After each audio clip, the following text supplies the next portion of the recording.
In the world of Luceum, technology makes physical sacrifice almost meaningless, while back in Rest, Okay, let's unpack this. We are diving deep into one of the most anticipated fantasy sequels in, well, recent memory. James Islington's The Strength of the Few. This is book 2 in the Hierarchy series. And, I mean, the first book, The Will of the Many, just exploded.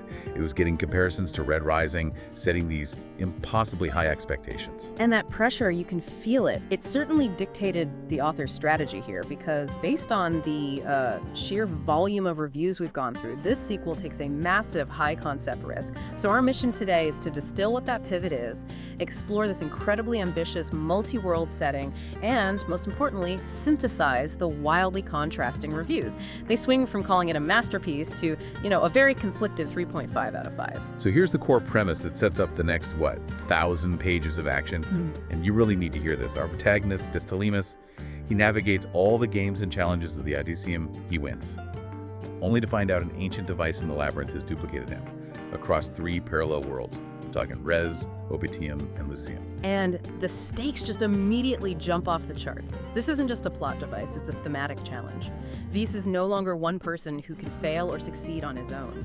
He has to navigate 3 separate, incredibly high-stakes lives at the same time. He's hiding, fighting, playing politics in each one, all while trying to figure out what this duplication even means and, oh yeah, stop a looming cataclysm that threatens all 3 worlds. That immediately ties into that theme of identity, doesn't it? How much of Vis is innate and how much is just shaped by the absolute horror show of his surroundings. Let's start with the immediate fallout of that duplication, because this is where the series just completely reinvents itself. We get 3 separate versions of Vis. They all share the exact same memories right up to that split.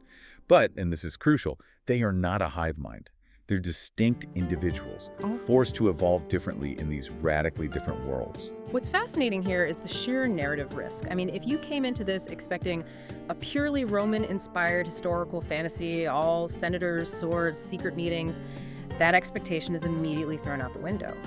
The book moves firmly into what critics are unanimously calling science fantasy territory. He's fully embracing technology, multiple universes, and much more fantastical elements that were really only hinted at in the first book. And he doesn't just expand one world, he creates 2 entirely new, deeply detailed cultures that Vis has to navigate.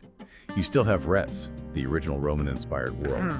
That's focused on the political maneuvering. That's sort of the Vis Prime perspective, dealing with everything from book 1. But then you get the new environments. One is this harsh, cold world described as a sci-fi Viking Scandinavia. And that narrative thread, it leans heavily into a found family dynamic, a survival story. One reviewer immediately compared the tone and the camaraderie to the feeling of reading Bernard Cornwell's The Last Kingdom. It's gritty, focused on loyalty. And then the third world. I love this detail because it shows how willing the author is to just genre hop. The other world is a sci-fi ancient Egypt setting. When I read that, I thought, wait, is this real? One reviewer couldn't help but compare the entire feel of that part to Stargate SG-1. Yes. Blending that ancient culture with high-tech gadgets, futuristic crafts, advanced weaponry. That is the ultimate creative swing. The author essentially delivered 3 different sci-fi fantasy books running in parallel inside a single novel. A Roman political thriller, a Viking survival story, and a technological Egyptian mystery.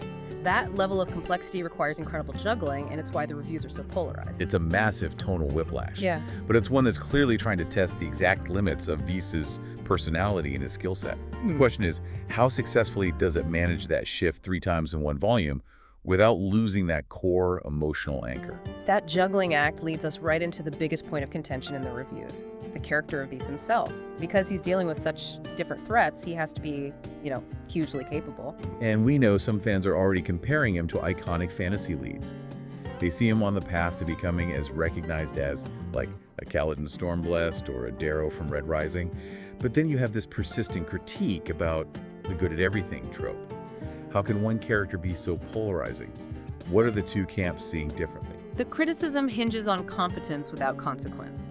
Vis is seen as being too successful, with the rule of cool being relied on a bit too often to bail him out of impossible spots. One reviewer got really specific about his physical prowess. They said, okay, they can accept his mental capabilities. His memory is like a superpower. But physical skill is different. After years without specific training, his ability to suddenly outperform people in fighting or racing, it just pushed the limits of believability for them. It makes him feel less like a flawed hero and more like a convenient plot engine. And that's where the theme of consequence comes in. The flaws he does have, like a quick temper, are said to lack any real bite. Critics argue the flaw only hurts him superficially, and any consequences are often just waved away in the next chapter. The tension just evaporates too quickly. Wait, if 2 of the copies lose an arm, that's a major setback in a world that demands physical strength. But functionally, in one of the new perspectives, it means nothing. Is that just poor plotting? Or is it a clever choice to show that in some worlds, physical flaws are just negated by tech? We need to know if this is a plot hole or a thematic point. That's the exact critical pivot. The negative reviews saw it as neglect, that the loss of the arm should have the same lasting emotional and physical weight we see in, say, Stormlight Archive. But the defense is that the immediate negation of that flaw is a deliberate statement. In the world of Luceum, technology makes physical sacrifice almost meaningless, while back in Res, the same injury is a massive obstacle. The author uses the duplication to explicitly show how differently these worlds treat the same injury. The consequence isn't for the individual Vis, but for the system he's trying to disrupt. So we have a protagonist who is either frustratingly competent or brilliantly iconic, depending on your tolerance for that kind of problem solving. Now let's contrast the high praise with the critiques about the narrative execution. The moderate reviews, like that 3.5 score, while they still called the book above average, felt it relied too heavily on basic tropes, archetypal plot points. For those readers, it felt predictable, like a story that had been read before, despite the high concept frame. And structurally, they felt the one-third, one-third, one-third POV split, the very thing that allowed for the expansion, created a real lack of forward momentum. I can understand that. You spent an entire book getting emotionally connected to the friends and relationships in Res, cutting the time with them by 2/3 to suddenly introduce 2 new casts. One reviewer said it felt like the author was trying too hard to force a connection in limited pages. That's spot on. And compounding that was the repetition. Critics complained that each world seemed to feature its own version of contests and competitions. It felt like 3 different fantasy novels hitting the same structural beats, which for them was tedious. On the other hand, the audience who gave the book a 5 found this structural complexity ambitious and brilliant. They cited its intricacy and the profound exploration of those mature themes we mentioned: adulthood, grief, justice, all seen through 3 different lenses. They absolutely praised the pacing. They argued the author used cliffhangers really effectively when switching perspectives, which prevented it from ever feeling sloggy. Instead of halting momentum, the switches actually created anticipation. And here is the crucial counterpoint. The POV that was initially deemed the slowest, the sort of Celtic Irish feeling narrative, they say it converged brilliantly in Act 3. The payoff. Exactly. They argue this convergence made the entire novel feel balanced and equal by the end. So those complaints about repetition and dilution, they just vanish when the final 200 pages kick in, which were described by one reviewer as intense, brutal, and nothing short of phenomenal. It really sounds like the book is engineered to justify its slower build with a massive Act 3 crescendo. So it sounds like the whole success of the novel really hinges on that final act and the promise of what's coming next. Which brings us to the long game. The author, James Islington, he avoided calling this a trilogy, and now it's expected to be 4 books long. And that helps explain some of the pacing complaints. Critics across the board acknowledge that the strength of the few suffers a bit from being a hugely set-up book. It's necessary to weave together these 3 massive plot threads for the complexity plan for Book 3. The gamble is, are you okay buying a 900-page setup? But the benefit of that gamble is hindsight. What specific questions from Book 1 does this book finally address that makes the first one feel richer? It connects details about the power system, the origins of the hierarchy that you might have just dismissed as lore in Book 1. Book 2 reveals that many of the seemingly random things in the first novel were actually pieces of this larger interdimensional conflict that Vis just stumbled into. It retrospectively proves that the author had this massive structure planned all along. That's a huge win for long-form fantasy. And even with all the politics in the Roman world of Res, things still get brutal. I just want to highlight one action sequence that got huge praise, because even a setup book needs unforgettable moments. One reviewer called out a specific blistering Ben-Hur-style chariot race sequence as one of the most intense scenes in the entire novel, a necessary nod to action in a very high-concept book. So So, to summarize our deep dive, The Strength of the Few is a gargantuan, ambitious sequel. It is either an uneven, maybe necessary step into multi-POV science fantasy, or it is an outright brilliant masterpiece of structural complexity.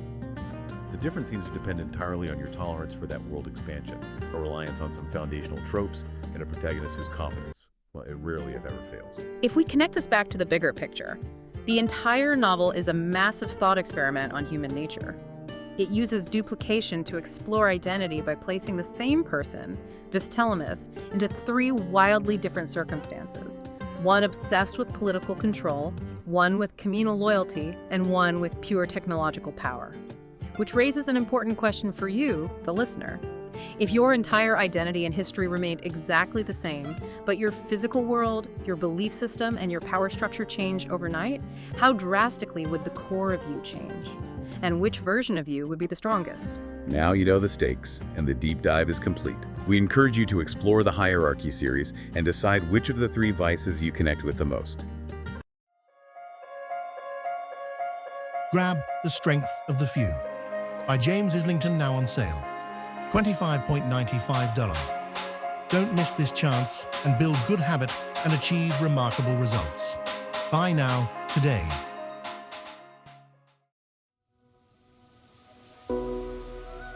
Like and subscribe for more Bookhaven podcasts.